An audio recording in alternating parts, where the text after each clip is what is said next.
Okay, I hope you're still with me. There's a book out called A Land Unknown, Hell's Dominion by Brian B.W. Melvin. See, can you see that? I would highly recommend that you get this book. You could find it on the internet, or you can go listen to him on YouTube. Very interesting guy. He started out as an atheist, but a trip to hell had a very powerful near-death experience. Brought him back, and he became a Christian, and he has quite a tale to tell. Really enjoyed reading this book. It's quite harrowing. I got a lot I could talk about hell. Starting with Bill Weiss is another one. There's a number of people who've had these experiences. These books are out there, but Brian Melvin had a lot of questions that God mercifully answered for him during his hell vision, experience, whatever you want to call it. So I want to read just a little bit of this here because it really touches on what I want to talk about, why faith is necessary, okay? Here, God's having a discussion with Brian. This is toward the very back of the book. And answering his questions, why the world operates as it does. And why couldn't God have just created a world that was perfect? Why go through all this difficulty just to get what he wants? There's another interesting book, just I'll mention quickly. It's an apocryphal book of the Bible. You can still find it in certain Bibles. It's the book of Second Esdras. Now, Esdras is simply the same prophet Ezra, excuse me, in the Old Testament. You know, Ezra, Nehemiah, Esther, Job, Psalms, that guy. And his name in the Greek would be Esdras, just like Isaiah's name is Isaias and Moses is Moisha or something. I forget what his name, but you know they all have different. Like Jesus is Joshua in the Old Testament, so it's just a different language rendering of the same name. But his name, Second Esdras, he wrote that book, and it wasn't canonized. But he and God have some very interesting discussions in that book that kind of go along the same lines. If you really want to read something interesting. Um, so I'm going to read a little bit here. And what's happening here is God is answering Brian's questions about why life is difficult. And let me see where I should start here. Caretaker, let's settle arguments, decrees. Many find fault with God, with why God created things as they are. Doing so only serves to muddy the waters and obscure facts. In the image of God we were designed. As God has life, so too we have that reflection sparkled or sparked within a mortal frame, with intelligence to reason, with emotions to feel, with influence to govern to keep life alive. The grace of reason involves an ability to think so a course of life can be had. This type of reason is a double-edged sword. By it you can curse or bless. With it comes responsibility to keep life live, alive and not enslaved. When it began, a caretaker was needed to tend and keep life live where assigned, walking forever with God. This caretaker would have to have authority to keep life alive. This required granting all caretakers this double-edged sword. How else could any caretaker maintain the master's land? Caretakers need latitude of reasoning intelligence with all its responsibilities in order to govern in the master's land as an extension of the master's living hand. This involved the gift of reason, deciding when and how to keep life live where assigned. Granting the grace to reason, this way or that, holds to account the creature and not the Creator for the deeds they perform. Thus, who will walk with God and who will not is made known by manners, actions, and deeds, so that they are truly without excuse before God. From this, some will see their greatest need and others will not. Sure, now here's the part I wanted to get to, but that's kind of leading up to this. Sure, the master could have designed things another way at the snap of a finger. But what makes you think the master has not already done so, eons past, based on the absolute best perfectly foreseen? God is the God of the living and not of the dead. If he were to snap his fingers, as that proverbial saying implies, it would perform in a manner oozing life, leading to perfection, removing all the kinks. This is the powerful line right here. We are a part of that proverbial snap, living it now. We could all talk about scientists late discovering the fact that we seem to be dwelling and living in a digital simulation. We could talk about the fact that if you look at, I remember years ago working with some guys. I was working at a hotel. We're doing remodeling all the rooms, working construction, and these guys are rough, tough, outdoorsy kind of, kind of guys. And I went to my church. I was a Lutheran then. My pastor, after the service was over, he was talking to me out on the patio. He has this cool little lapel pin. It had a cross and says Jesus first on it or something like that, I think. And he says, would you like this? I went, oh, sure, yeah, I like that. He goes, one condition, would you be willing to wear this to your job to work tomorrow? I'm like, oh, you don't know the guys I work with. And so I said, you know what, I'll do it. I made him a deal. If you give me that, I'll wear it to church. I'll wear it to work tomorrow. So my hair's not looking too good, but I wore it to work the next day. And everybody, in the morning, they're like, what is that? Jesus first? What is that all about? Oh, I had to explain, well, my pastor made me a deal. He'd give it to me if I promised I'd wear it to work today, all day. So they got over the initial whatever. Okay, that's cool. And then lunchtime, we're all in the restaurant having our lunch like we did every day. And they see that pin, and they all want to talk about it. I wasn't going to talk about it, but they want to talk about it. Well, right then, one of the guys says, look, well, they all sort of said, I don't care what you believe, as long as you don't try to push it off on me. That's basically the gist of what they all agreed. But one of them said, look, I believe in what I can see. I only believe in this table. Boom, and he slams his hand down. See, it's real. I could touch it. Well, that brings up an interesting point. Scientists today are telling us there's more space. There's that one video out there. The guy's holding a basketball, and he's outside on a basketball court, and he says, if this was the electron or the proton, whatever, the nucleus, that thing in the middle, I'm really scientific, aren't I? In the middle of an atom or a molecule, or I think he was talking atoms, then the electron going around it would be out there at those mountains. That's just because it's small doesn't mean it's solid. It's more space than it is solid. What we think of as solid is really space. And the other thing about how particles can behave like waves, or that whole thing, depending on whether you're observing it or not. And we seem to be in a digital simulation, and what feels like a long time to us might simply be that long to God. He's very patient. I mean, we all know a day with the Lord is as 1,000 years. 1,000 years is as a day. One of the things that seems to be universal among people like Bill Weiss and Brian Melvin, people who visited outside of the realm of the time-space continuum that we all now inhabit, they all talk about eternity as they instantly get it. The minute you leave this, it's like you wake up from a very dream-like state. This place that we're in right now is almost not real once you exit. That's when they say you really wake up and you really understand and you really know what's going on. It's so different. And so I wanted to talk about that, but I also want to talk about, I mentioned that 33.3333333. I forgot to mention something about that. And that is that because you can always add another 3 at the end of that long line, there's no end to it. That to me suggests that God can still add you. If you're still not sure, and even though God's saying, I'm only taking a third of the whole, you can always add another 3. As long as the door to the time, now is the accepted time, today is the day of salvation. And all you got to do is an act of faith. An act of faith is believing in a God you can't see, you can't prove. Why does he need that? That's what I want to talk about now. So you're still, as long as you're today, the Bible says, while it is called today, you're still in this time-space continuum. The reason that faith is necessary is it's a test. And you can pass the test on your deathbed as long as you're still breathing, as long as the breath is still in you, and you could still cry out to God, because all crying out to God requires faith. You can't prove that he's there. But saying, okay, God, I'm willing to give you a try, that's faith. And faith and the fear of the Lord, the thought, well, what if there really is a God? That's the beginning of wisdom. So you can start by saying, I'm willing to give it a try. Show me what I need to do, and start talking to God like he's real, like he's there. That's already starting to act in faith.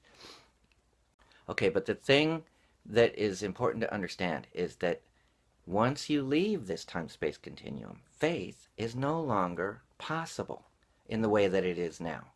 And that's because everything's revealed. Just like once the teacher in a classroom says pencils down and turn in the papers, you can open the books or you could look, oh, that's the right. I know, hey, teacher, I know the answer now. It's too late. Once the test is over, I'll give you another example. I remember as a child going to see Padre games. I grew up in San Diego. I'm still in San Diego area. And I used to love to go to Padre games once in a while. And it was quite a treat. But we'd get there, if we got there early enough, we'd see them doing batting practice. And I remember the first time I saw that, I was astonished at how one after another of these hitters were getting up and they'd use that machine that would just kind of lob the ball right over the plate. And they're sending ball after ball right out of the park.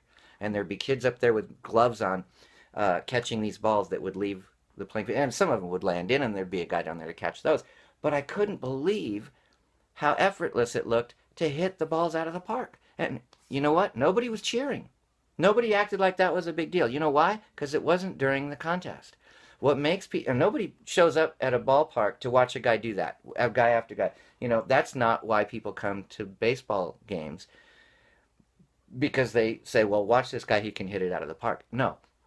What makes it an interesting thing is that the very best that money can buy is in the batter's box, while at the same time, the very best pitcher that money can buy is on the pitcher's mound.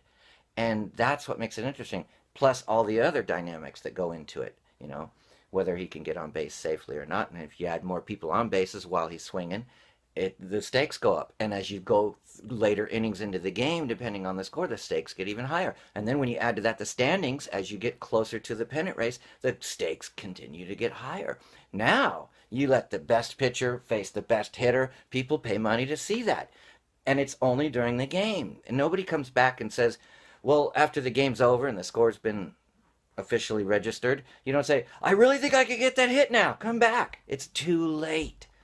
We all think we can just wait until our dad, you know, we leave this earth life, time-space continuum, and then, well, we'll see what's over there and decide whether we want to, you know, look into it more. No, now's the time. Now's the accepted time. Today's the day of salvation. You need to look into this while you're given the test. Once the test is over, doesn't matter if you get the right answer, because who cares? It's got to happen during the field of play. You've got to do it now.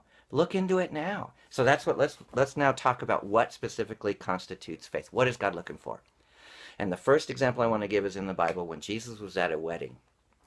I love this. A regular old wedding. Jesus hadn't even done a miracle yet. It's his very first miracle. He's just invited guest. He's not there as anybody special. But word gets back to the kitchen. They want more wine. And the guys go back there. Oh, we need more wine. They drank it all already. You know, these guys like their wine. So they're back there in the kitchen. Okay, you know, who's got the wine? Where is it? We need more, you know. Suddenly they realize there isn't any more. And this wedding's just getting going. So they panic. Don't go anywhere. We'll wait right here. And one of them goes out, finds whoever's like in charge that they can trust. And can I talk to you a minute? There's no more wine, you know. There's what? And they go, and somehow they go to get Mary, Jesus' mother. And she's like, you're kidding me. Wait right here. And she goes and gets Jesus. And Jesus is like, Mother, what do you want me to do? You know, it's not my time yet. But Jesus has an open line to his Father. He says in his ministry, he doesn't do a single thing that his Father doesn't tell him. Everything he speaks is what his Father tells him to speak. Everything he does is what his Father tells him to do.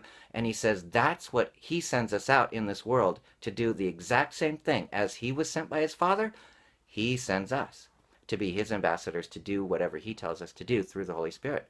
We're supposed to have that living, loving, that vital connection with God. Everywhere we go, everything we do, we're supposed to have that open connection.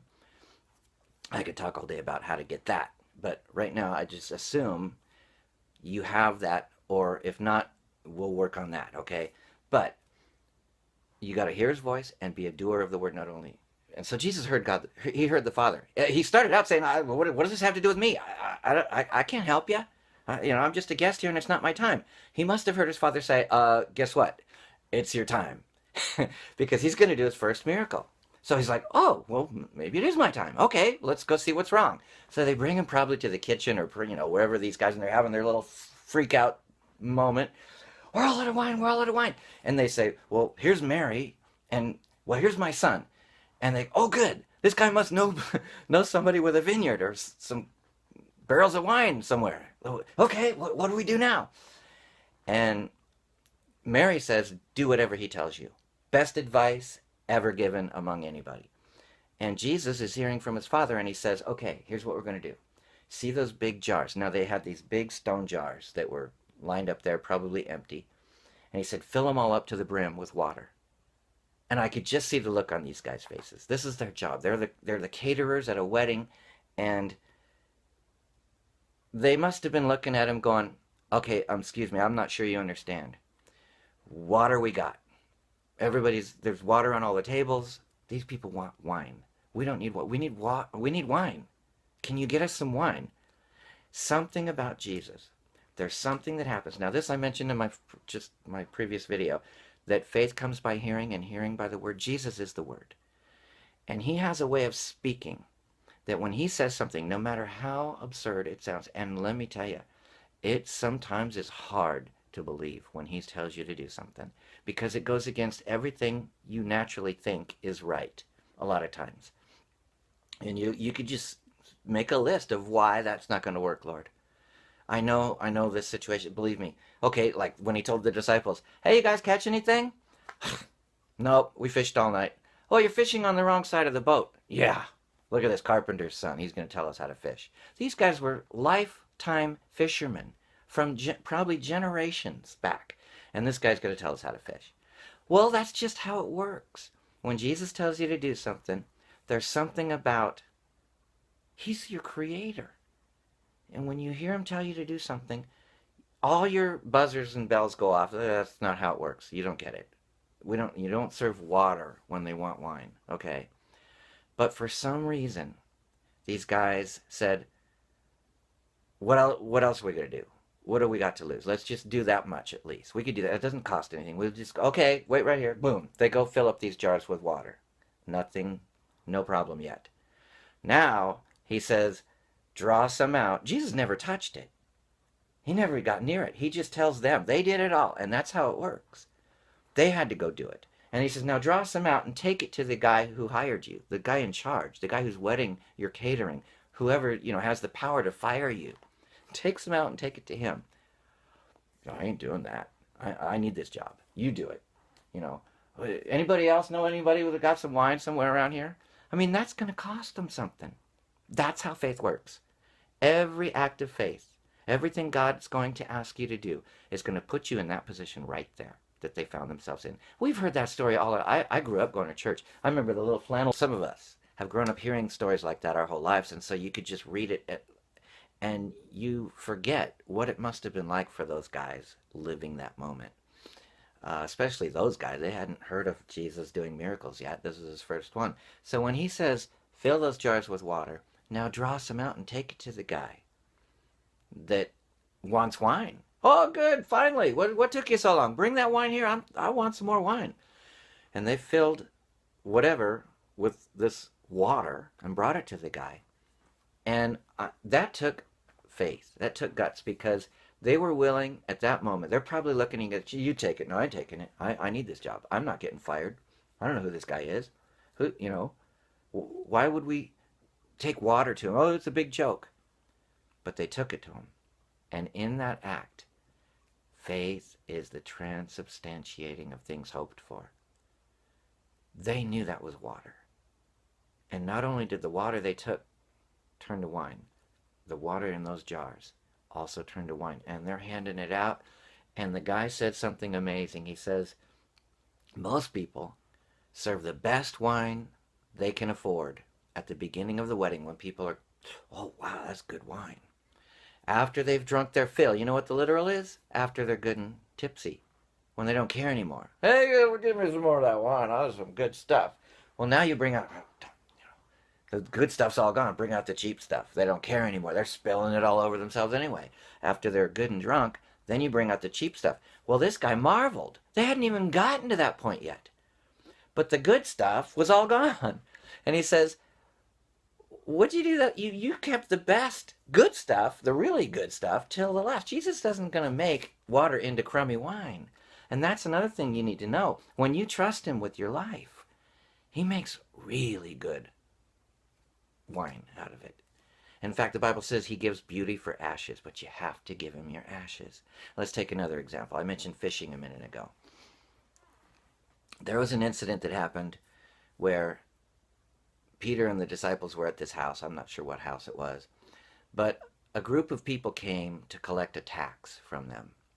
And as they're coming up, they said, I mean, they probably had their tax collector, banner on or something, because it was obvious who they were and what they wanted. And they said to Peter, does not your master pay the tax? And Peter kind of said, yeah, he'll pay it. And he was going to go in the house. And Jesus stopped him. Said, wait a minute, Peter, I want to talk to you. And he said, when the kings, this is a big one, okay? When the kings of this earth demand a tribute, of whom do they demand it? Of their own children or of strangers? And Peter said, well, that's easy. There's strangers. They don't make their kids pay the tax. And Jesus said, well, then are the children free, aren't they? Yeah, so what was Jesus really saying about that? Who really owns this world if you really believe in God? And I believe in God, and I believe that God really did create this world. So who really owns it? God does. So who are the children of God? God's people, God's believers. So who should be free? And yet, they're going to ask Jesus himself to pay a tax. That technically what Jesus is simply saying is we don't really owe them anything. I've had people, I've seen, I know there's some people that, Christians out there that have said that you don't really, income tax is voluntary, and they can show you that there's never really been a ratified amendment that says you have to pay income tax to the government, and that you really do it voluntarily when you fill out one of those forms and you start a new job somewhere, that you're voluntarily saying you're going to be willing to turn over a certain percentage of your income to them. And they try to get you to find out ways around it and just say, well, I'm not going to pay it then. And there's been people who've said that, they've gone to court and they've had it out with the system and the judges, and they've proven, and then it just becomes a big mess. Well, when I first heard of that, it was a long time ago, and I wondered, gee, is this true? And Lord, what should I do about this? And he reminded me of this incident. And what he told Peter to do is what he's told me to do. And he's telling any of his people, here's how you deal with this world and the tax collector. He said, we're going to go ahead and pay this tax. Because if we tried to explain the truth to these guys, we would be an offense unto them. They'll never get it. Now, there's coming a day when we are going to explain it to them. That's when the test is over, you see.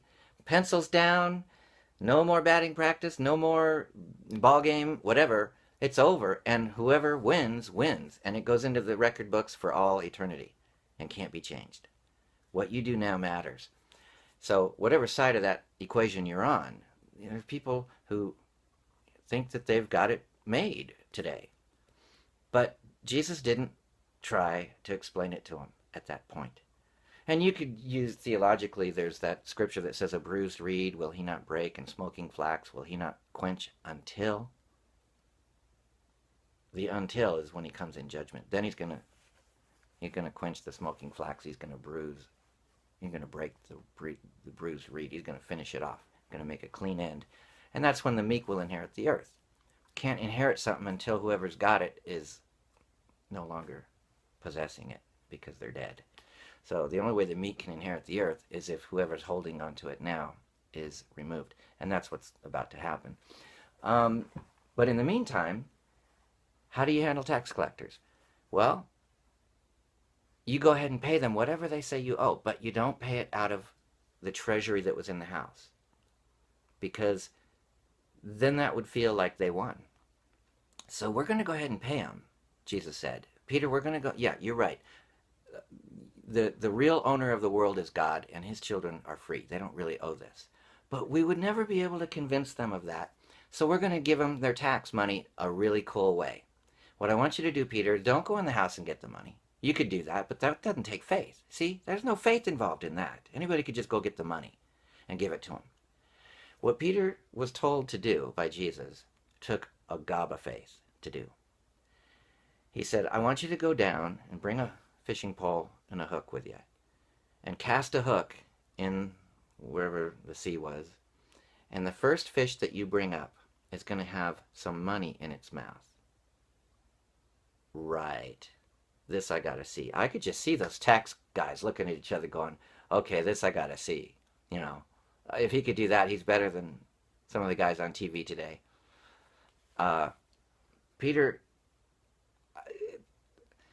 Peter's thinking, oh, come on, Lord. I mean, yeah, the net thing, that was good. That was good. We had so many fish in the net, but one fish? And it has to have money in its mouth enough to, oh, no. Oh, no. I'm going to look pretty bad if that first fish, you know. Why'd you have to say the first fish? What, you know, oh, okay. But, you know, that's faith. The minute he told Peter to do that, Peter's like, what have I got myself into? I got to go do what now? I got to go cast a hook and bring up a fish, and it's going to have money in its mouth. Okay. And I imagine that took some faith. Peter goes fishing. He gets a bite. Oh, please. Please let there be money in this fish's mouth. And don't fall out when I'm reeling it in. He brings it in, and he gets... I imagine he probably had heads clunking as he's trying to look in that fish's mouth before anyone else. And they're all, bonk, bonk, bonk. Oh, my God, there's something shiny in there. You know, and Peter brings that fish up so it can't fall back in. Or he gets that money out. Here you go, fellas. It might smell. You might want to wipe it off there a little bit. I imagine Peter walked back to the house just an ear-to-ear grin. That's what faith does. If you do it. I'll give another example. There was a guy that was blind that Jesus was going to heal. Now, I learned this from a pastor. I won't go into the whole background, but I learned this. Jesus told this pastor what was really going on. You remember the blind guy that Jesus spit in the dirt and made mud, and he put it in the blind guy's eyes? Well, this pastor had a question for Jesus regarding something totally else that I don't want to get into. And Jesus answered his question by saying this. He said, do you remember the blind guy who I spit in the ground and put mud in his eyes? And the pastor said, yes, Jesus, I remember that. He says, did you know that the mud was for no reason, that the mud wasn't necessary at all? No reason. I didn't need to use the mud. But the reason I did it was because the poor, it'll make me cry, the poor man wanted to believe me. But he was having trouble. He didn't feel worthy. Why should Jesus heal me? You might be feeling that way. Okay, this is what I want to get to. This is what faith is all about. Why would Jesus care about me? Why would he move in my life? Why would he speak to me? Who am I that you would care to know me and help me and want to help me, want to do anything for me? This poor blind man was having trouble believing, and so Jesus couldn't just heal him, okay? But Jesus could override the man's unbelief by giving him a very simple task that he could do. He said, I'm gonna tell you what, I'm gonna spit in the ground, I'm gonna make some mud out of the dirt, okay? I don't want you to rub it out, okay? Would you do this for me? Okay, okay. All I want you to do is I'm gonna put this mud in your eyes, and I want you to let your friends lead you down to the water and wash the mud out. And if you'll do that for me, that'll constitute faith, and when you do that, you'll have your sight. The guy couldn't wait to get down to that he could do. See, Jesus gave him a simple task. Now, the man could have said, okay, let me explain to you, sir, whoever you, I appreciate, all due respect, I understand you're a rabbi, but, you know, there could be germs and stuff, and, I mean, you know, there might be germs in your spit, there could be all kinds of bacteria in that mud, that's probably bad for my eyes, and how's this going to help? You know, I want medical proof. No. He was willing to take Jesus' word for it, that if he goes down and just simply obeys his simple thing that in the natural, there's no reason to think this should do anything. But because he was willing to do it, it constituted faith. And what is faith? faith is the transubstantiating of things hoped for, the evidence of things not seen. I want to give you one more that the Lord just laid on my heart. Many years ago, I knew a girl who liked me because I had long hair and I was playing guitar. You can see I got guitars behind me. And I met her at a church function that she came to. She was from LA and she knew a lot of well-known bands and she was a party girl, and me and her just kind of hit it off. I was the only one at this church function that had long hair. I was a musician, and so she started talking to me. I started talking to her, found out she was here trying to get away from LA long enough to just sort of.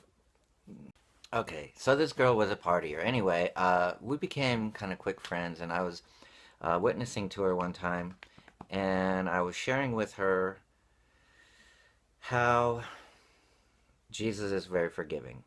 And I wanted to show her from the Bible. She felt like she was just a no good partier and that she's too much of a sinner, that she could never, see herself among, you know, church people very seriously or whatever.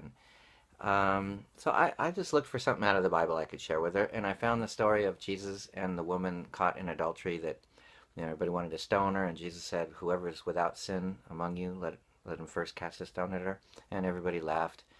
And she really liked that. I got the feeling she had never heard that before. And I was reading that to her, and all of a sudden, Jesus says, "Where are those your accusers? Does no man condemn thee?" And she says, "No man, Lord." And he says, "Well, then neither do I condemn thee."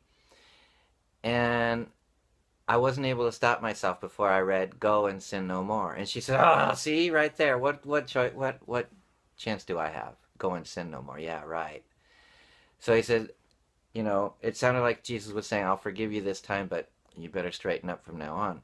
And I was really disappointed, maybe even angry a little bit at God, or at that this happened. That this I wanted to.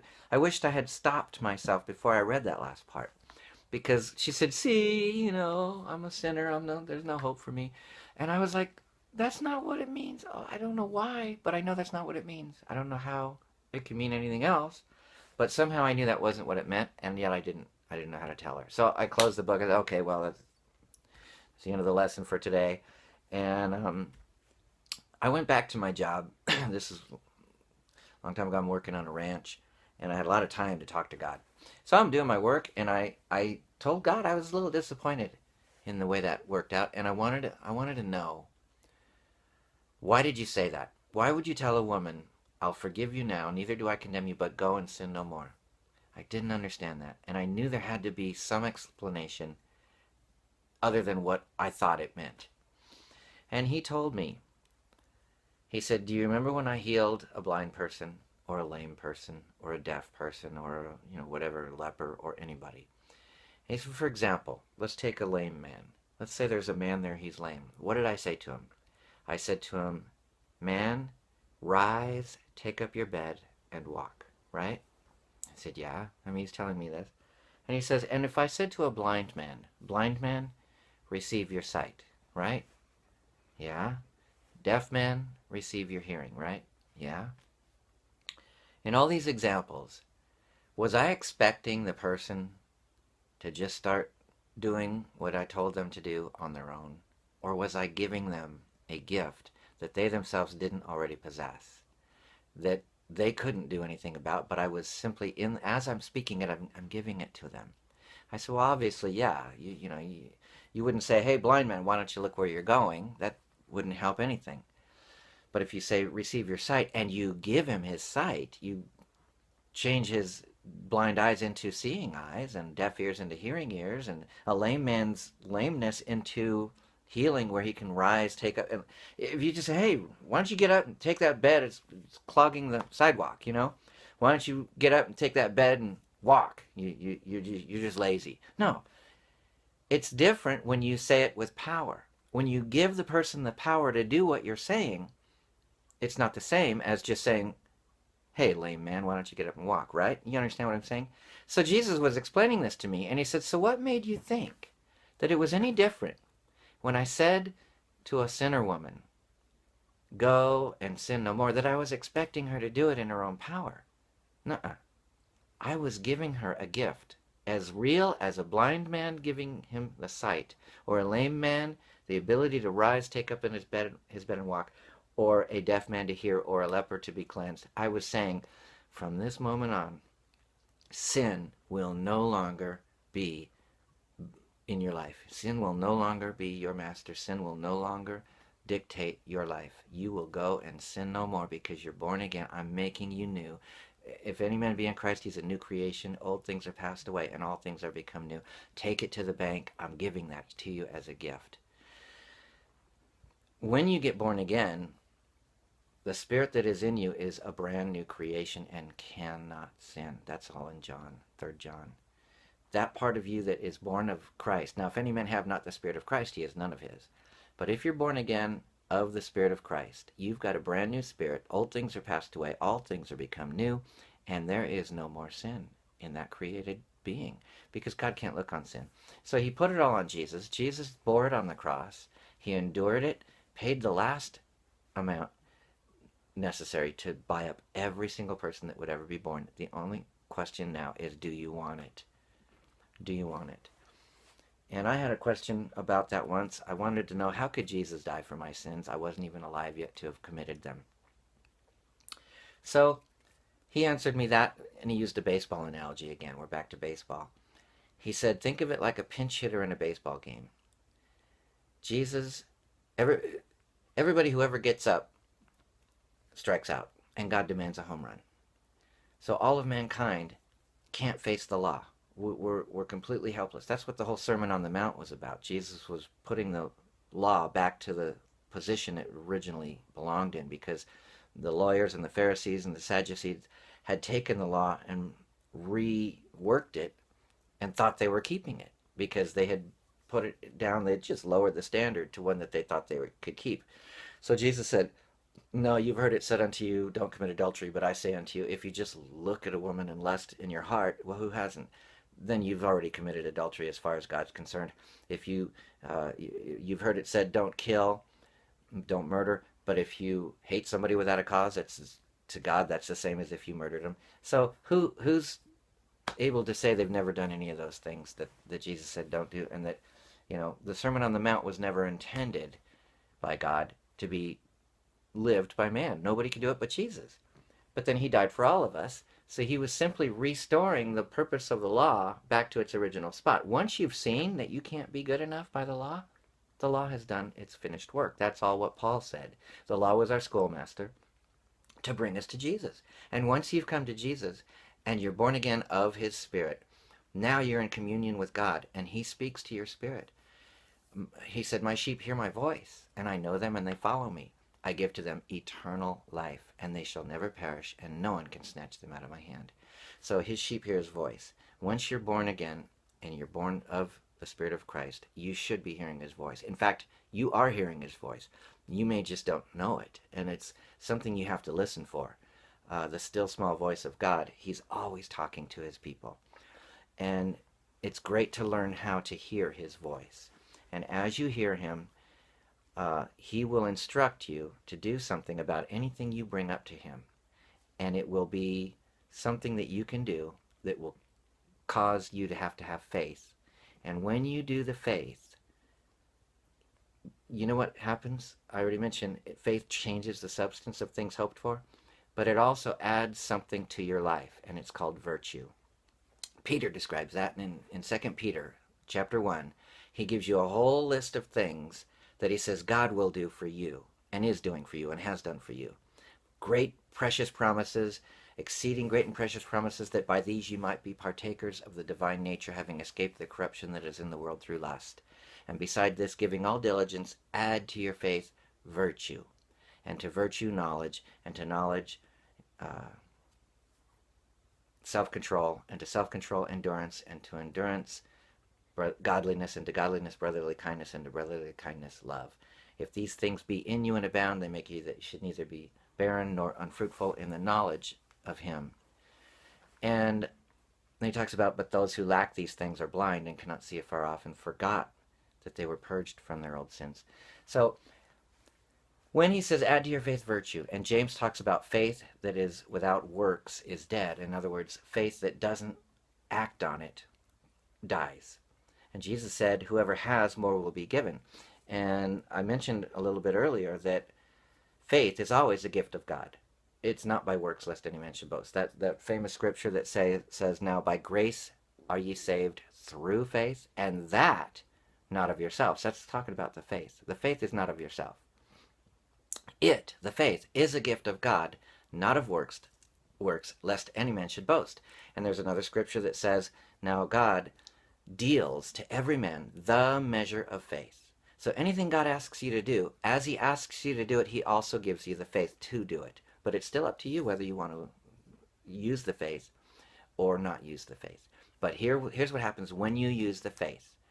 And the faith comes by hearing, and hearing by him. You need to learn to hear Jesus' voice. It's the number one priority. Learn to hear his voice. If you don't know how, or if you don't know what he sounds like, he doesn't speak with an audible voice. He speaks in an inner witness, and it's still small voice. It's not an audible sound, but it's it's him. He comes with authority. He comes with loving kindness. The wisdom. James said, the wisdom that is from above is first pure.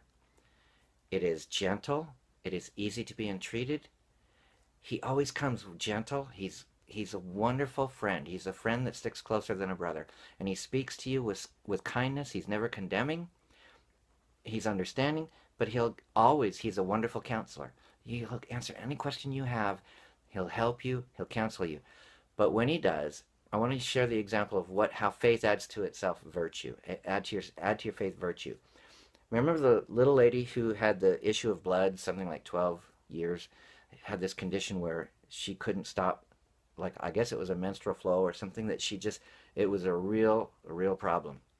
She'd been to every doctor in town and spent all her living on doctors that were basically of no help at all. When she heard that Jesus could do miracles and heal, she was convinced, if I can touch the hem of his garment, I know I'll be healed.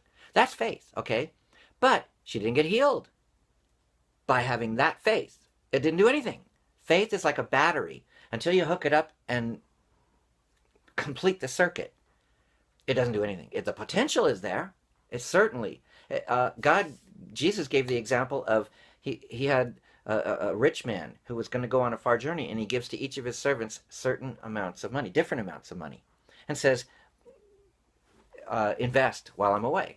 So the first one starts with 10 and gains 10 more. The next one has 5 and gains 5 more. And the one who only had 1 coin, he hid it in the ground, didn't use it. The potential in that coin was still there, and he wasn't expecting as big of a return on the small coin amount as but when he came back, here, master, you gave me 10, here's 10 more, or here's 5, here, you gave me 5, here's 5 more. And the one who had 1 said, well, I know that you're a froward man. You're a tough guy to work for. You reap where you didn't sow. I don't like you. I don't like working for you. So I didn't want to be responsible for this coin. I hid it in the ground. Here's your coin back. Oh, you know this about me? And you weren't afraid to face me? Now here I am, and I've got my coin back. Why didn't you at least put it in the bank where it could have gotten a little bit of interest? That's better than nothing. But because you know this about me, here's the thing. If you treat God that way, he'll oblige you. If you say, well, I don't want to work with you because I know you're tough, you're hard, you're not friendly, you're not kind. See, the Bible says taste and see that the Lord is good. It doesn't say taste and see if the Lord is good, because God already knows he's good. Every good and perfect gift comes down from God, the Father of light. And he loves you. He loves his people. And he wants to give you good things. But if you take the devil's word for it, that God's not a nice guy, and you don't even give God a chance to speak for himself, to taste and see that he's good, then he'll oblige you. And so he said, bind this miserable, wicked servant hand and foot and throw him out into outer darkness, and take his 1 coin and give it to the guy with 10. Master, he already has 10. That's right. To him that has, more will be given.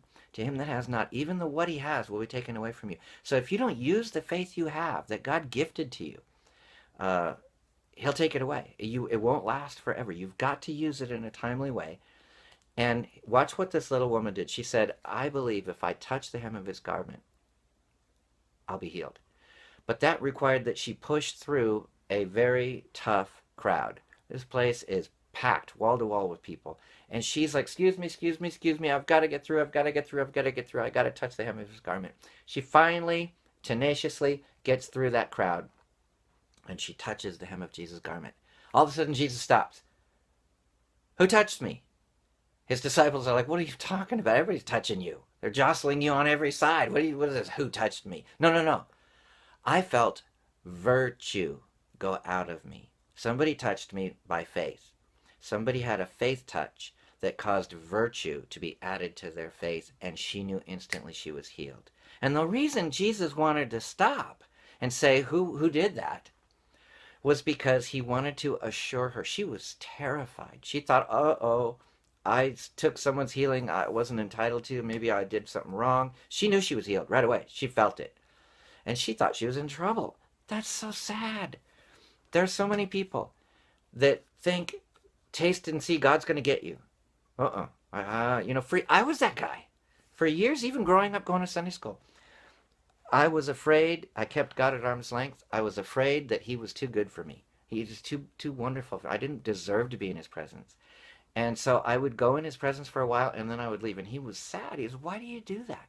And I was like, I felt like a poor person in a rich person's house. I'm afraid I'm going to soil something. I'll break something. I don't deserve to be here. And it took a while for him to say, you're not going to offend me. Stop walking on eggs around me and be yourself. And it took me a while to taste and see that he really is good. And that's what he wants from his people. The more you get to know him, the more you taste and see that he's good. And the way you taste and see that he's good is by adding to your faith virtue, and to virtue knowledge. Man, that little lady, I'll tell you what, she had a story to tell. Let me tell you, I was 12 years with an issue of blood. I touched his garment, and you know what he said to me? Your faith has made you whole. He didn't get mad. He liked me. He was happy, and he loves me. And the Bible says we overcome by two things: the blood of the Lamb and the word of our testimony. That's all you need. And the way you get a testimony is by tasting and seeing that he's good. So I want to give you, up to now I've only given you biblical examples. I could give you just as many personal examples. So I'll give you one. You might have known a few years ago, Southern California was facing fires. Terrible, terrible fires that were just sweeping through neighborhoods and destroying homes, and it was a very, very horrible time to be. We've had our share. I mean, fire seasons come, and we go through it all over again. And I was living in San Marcos, in North San Diego County at the time, and we were surrounded by fire. And so everybody was calling everybody else to see, how are you doing, and helping with any evacuations that were needed. And we all kept changing the locations we were going to go to if we need to evacuate. So at one point, I was going to go to my brother's house. He was closer to the coast than I was, and in a more safe zone, until the fire shifted or something, and he was in a more dangerous place than I was. Basically, fire was all around us. I started loading up my van with everything, my equipment, clothes, everything that I needed in case we had to get out real suddenly. And as I was doing that, I had to think about my pets. I had guitars. I had to pick which ones I would need, to be able to still gig with and whatever, and equipment. And it was just a nightmare. I'm just frazzled. It's getting late, and I'm loading up my vehicles. I had two vehicles, a van and a car, and I'm loading them up. And all of a sudden I hear God say, what are you doing? And I said, well, I'm getting ready for, the worst. And he says, well, are you interested in my opinion? And I'm like, yeah. And so as I'm doing that, I'm taking load after load. I had to, from where I was living at the time, it was a split level house, and I had a lot to carry all the way around to where my vehicle was actually parked, to the closest that I could get to it. It took a while to do. And he says, what if I told you no fire is coming here? And I'm like, well, come here, I'll show you. And I go up there and I look again. And I had seen on TV, on the news, people who said they could see the fire on the hill over there, and they didn't think it would get here. And then they show those same people going, we got to get out, and the fire's at their backyard. That fast. And I said, yeah, but on TV they think that it's not coming, and then here it is. You got to be ready for the worst. And I'm thinking they're stretched so thin. There's a brand new fire that broke out, and it's so close. And who's going to fight this one? I don't know what's going to happen. I'm scared. So I'm just not going to take any chances. But when he starts talking to me, he says,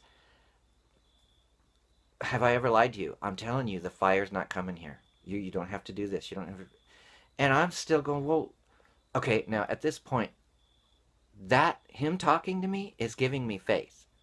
But I can override it. And I'm saying, yeah, but just like Peter could have said, okay, Lord, that's not how you fish. Or these guys catering the wedding could say, we don't need water, we need wine. What's water going to do?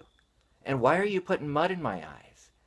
You know, he tells you to do something you don't want to do a lot of times. That you look in the natural and you say, yeah, but. If I do what you're saying, I'm risking a lot. And he was telling me, I'm telling you, the fire's not coming here. You can choose to be scared. You can choose to say, yeah, but look where it is, and look how fast it's coming this way. And you could choose to be up all night and putting stuff in your van and worrying. Or you can remember the fact that I've never lied to you. And I'm telling you now, you're not going to have to worry. The fire's not coming here.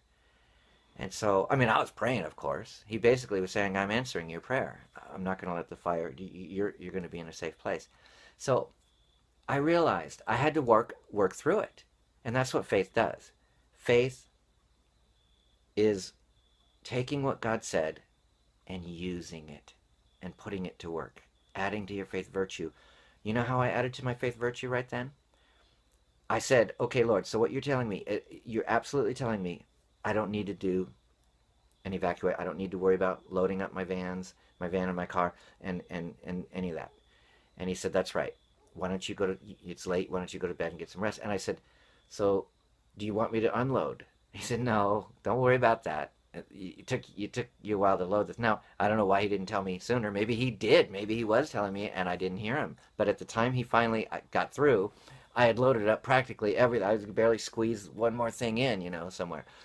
And so he was telling me, relax, the fire's not coming here. And I said, okay, I'm holding you to that. I don't want to wake up in the middle of the night and find the fire's outside my back. He's like, no, don't worry. I'm telling you, the fire won't come here. Go to bed, relax. I've never lied to you. And so I said, okay. And all of a sudden I calmed down. I completely changed. And I realized he's not going to lie to me about this. He just wouldn't do that. So I decided to just believe. I turned the TV off. I laid down and I slept the whole night. And here's what I wanted you to know. In the morning, I wish I would have took a picture of this. In the morning, when we turned the TV back on, they showed the same maps they had been showing all day long, all during this fire mess. And everybody was in yellows and reds. And yellow meant cautionary, you get ready to bug out. Red meant you mandatory. Mandatory. Yellow, I think, meant